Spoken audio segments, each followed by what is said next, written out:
Australian Armenians are gearing up to protest against a blockade by Azerbaijan of the breakaway Republic of Artsakh in Sydney this afternoon. It's creating a humanitarian crisis in the region, constricting supplies of food, medicine, gas and fuel. There are calls for Australia's Foreign Minister to join other nations in condemning the blockade.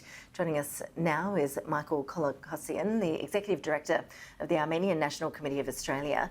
Michael, appreciate your time, thank you. Just give us a sense of the background that's led to this situation erupting. Yeah, thank you very much. Well, the Armenian Australian community is completely frustrated by the Australian government's silence. But the issue is following the 2020 Nagorno-Karabakh war, Azerbaijan occupies more than 70% of the Republic of Artsakh, and it has continued its aggressive tactics against the 120,000 Christian Armenians in Artsakh, and has now blockaded the people there for over 38 days now. No food, no medicine, no humanitarian relief is able to enter the region, and Azerbaijan is threatening to shoot down planes carrying international aid from the outside world. I see Azerbaijan has announced this week official policy of looking to bring back hundreds of thousands of ethnic Azerbaijanis who once lived in the territory. The president quoted a couple of days ago saying that the plan is for a peaceful return of refugees and their descendants to their former homes.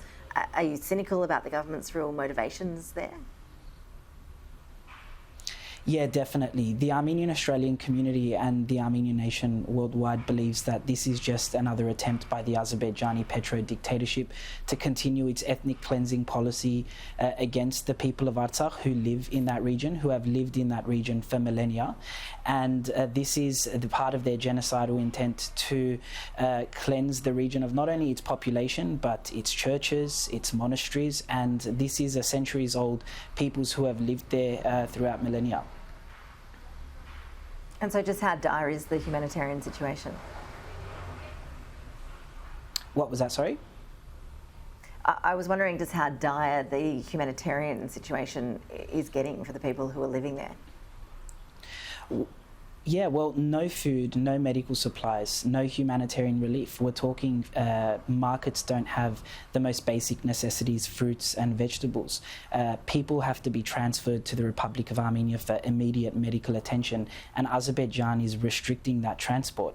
Azerbaijan is failing to adhere to the trilateral agreement signed between Russia, Armenia and Azerbaijan, which allowed for the unfettered movement of people and goods between that Lachin-Birzor corridor, and the Australian government needs to add its voice in condemning Azerbaijan. We've seen the USA, France, Canada, all members of the international community condemn Azerbaijan, urge them to reopen the road, and we're confused, we're baffled as to why the Australian government continues to remain silent when a Petro dictatorship, a country that's been run by the same family for over 30 years, is committing a gross violation of human rights. Why is Australia remaining silent? Why isn't it standing with its allies? Especially as the Armenians of Nagorno-Karabakh face an existential crisis of survival.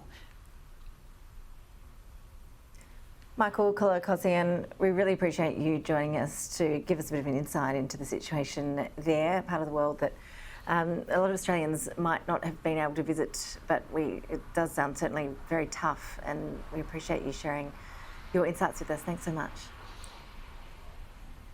Thank you very much, and we definitely appreciate the calls of support we've received from the shadow opposition Foreign Minister Senator Simon Birmingham, the crossbench, the Australian Greens, Senator Jordan Steele-John, the Foreign Minister of the Australian Greens, the independents like Kylie Tink, the member for North Sydney, the member for Mackellar, Dr. Sophie Scomps, who have called on the Australian government to unequivocally condemn this blockade and to allow for the people of Artsakh to live a peaceful and free life.